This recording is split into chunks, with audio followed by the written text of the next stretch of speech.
I'm seeing visions through my dreams, seeing myself swimming in the universe.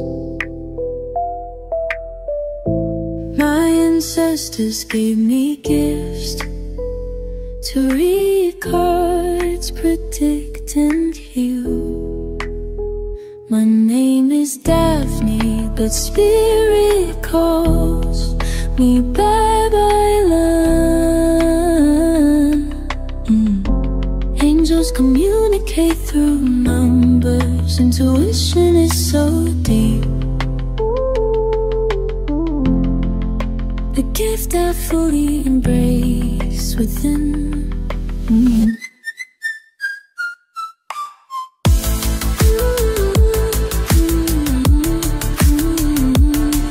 Hello Sagittarius, welcome po sa inyong reading. So this is for April the 15th to the 21st reading. Para po sa mga bago, don't forget to click the subscribe button, smash the like button, comment below kung kayo po ay nakaka-resonate, and hit the notification bell. Kung gusto nyo pong sumali sa ating live sessions, dun po yan sa ating kabilang channel, that is Babaylan TV. No? Yan po ang ating unang channel catered for our international audience. So I want you to know that this is a general reading. You may resonate with the entire reading, or you may resonate with some bits and pieces of the reading. Take what's only yours. So message in a bottle, Four of Chalice, the Knave of Pentacles, and the Four of Pentacles. Parang meron talaga ditong ayaw magsalita, ayaw umamin, ayaw sabihin kung ano ang totoo niyang nararamdaman. So nakakakita tayo dito, Sagittarius, na parang sabihin natin we are being deprived of some information or emotion. This could also be an energy, no? Sabihin natin may galit, may inis, or baka hindi lang talaga sa atin sinasabi, ayaw sa ating ipaalam. So feeling natin there's someone here keeping a secret.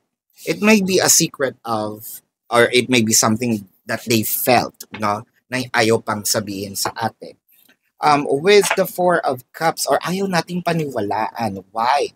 Kasi I feel like for a few numbers of you, meron ditong separations, whether it is physical or energetic separation. Sagittarius, para po sa mga bago, ang physical separation, ito po yung literal na si person is malayo sa atin, no, physically. Energetic separation, pwede nakikita naman tayo. Ito nangyayari to sa mga magjowa, no, or married couple. Nakikita naman tayo sa iisang bahay, no, sa isang lugar, pero hindi tayo nag-uusap. Why? Because I felt like napagod tayo, no? Or ayaw nating tanggapin. So far, siguro na dito pa rin yung pain, yung hurt.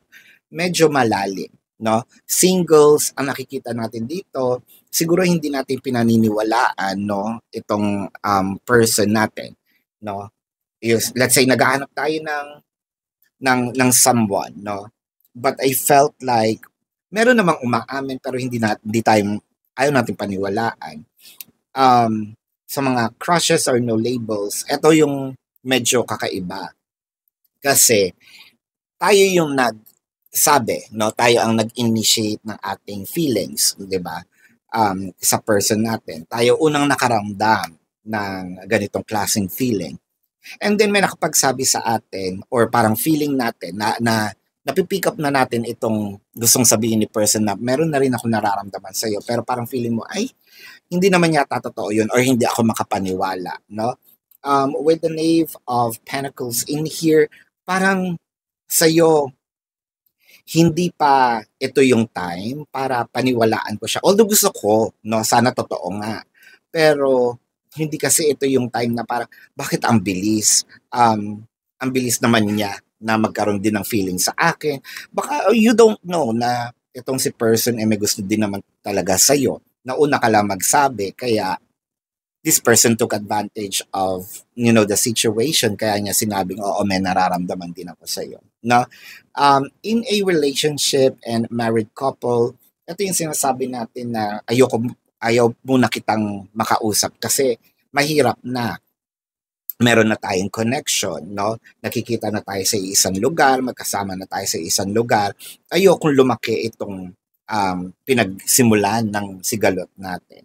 No, third party situation, I feel like ito yung medyo siguro sinasabi mo sa sarili mo, ayaw mo na kitang makita, no?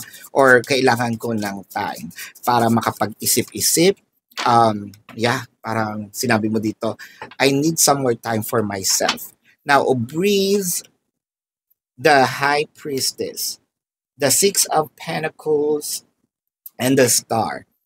So, parang feeling ko, bakit parang feeling natin dito, lalo na dito sa mga singles, crushes, no labels, parang feeling natin, aatakihin tayo sa puso. Kasi magkaiba itong situation ng meron ng relasyon doon sa wala pa. So, sa meron ng relasyon, I feel like sobrang positive, no? Atakihin tayo sa puso kasi medyo, bakit ganon, no? Wala tayong, kailangan ba natin ng challenges para paniwalaan na meron din nararamdaman si person. Ang bilis, I feel like ang bilis ng mga pangyayari dito. I think that this is a mutual feelings for the both of you, no? Ito lang yung sasabihin ko. Siguro, si person, no, tulad ng sinabi ko kanina, meron na ring nararamdaman. Meron talaga siyang nararamdaman sa'yo even before you sabihin natin initiate, no? Your emotion, express your emotion for them. Parehas eh.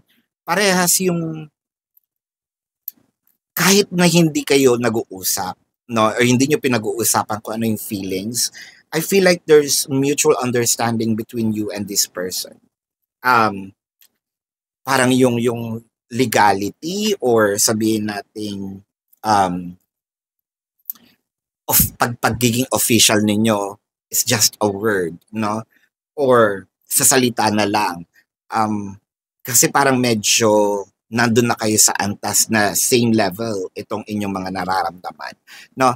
In a relationship, married couple, ito yung parang ngayon ikaw ngayon yung mga may questions and the third party situation. Bakit parang ako lang palagi ang nagte-take actions, no? Ako lang palagi. So, what I wanted to do in here, siguro sinabi mo dito, no?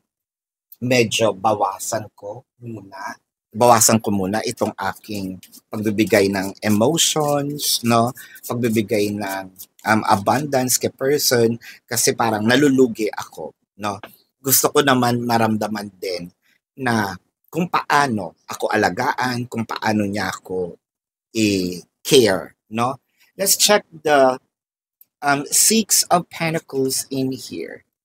The Two of Chalice and the Hermit. So, kine-question mo ba itong emotion ni person sa'yo? Kine-question mo ba itong mga galaw ni person sa'yo? Kine-question mo ba kung anong connections meron kayo, no? Lately. I feel like magkaiba ang past na pinagdadaanan nito, meron ng relationship and meron ng wala pang relationship. So, the Oracle card says why? Temperance, the Devil card, and the World card. Maraming pagbabago. Marami man tayong mga na-experience na hindi natin kayang i-explain. Pero, hindi mo rin kasi ma-question yung naramdaman ni person. Ikaw nga, di ba? Na ikaw, bigla mo lang naramdaman na gusto mo na rin si person or gusto mo na si person. So, bakit hindi siya pwedeng magkaroon din ng same emotion na, nagkagusto na rin ako sa iyo, anong gagawin ko? Diba? I think that this is the time para i-risk, no? Itong, sabihin natin, itong situation na ito para ma-experience naman natin, no? Bakit hindi natin subukan si person? Dahil I feel like napakaseryoso nitong relationship or magiging relationship mo dito kay person, no? Doon sa mga singles, may mga crushes, no labels, no? However, dito sa mga in a relationship, married, in a third party situation, I think that this is the time we're in. We need to open things up, no? merong mga pagbabago dito. This is a gradual process. I feel like we need to voice out kung ano yung nararamdaman natin as of the moment. We need to, parang sabihin natin dito, i-express kung tayo'y nasaktan, no? Para makagawa ng paraan instead of we're doing some silent treatment. Kasi nakakita ko ng mga silent treatment dito. So, hindi ito mababago kung hindi natin ipapaalam. The Devil card is clarified with the Queen of Pentacles and the Three of Wands. I feel like si person is willing din naman, no? Mag-change, for the better, i-change itong dynamic ninyo, no? Doon sa mga nagkakaroon ng sigalot or challenges. Pero kailangan niyang malaman kung ano yung mga pagkukulang, no? Pagkukulang niya.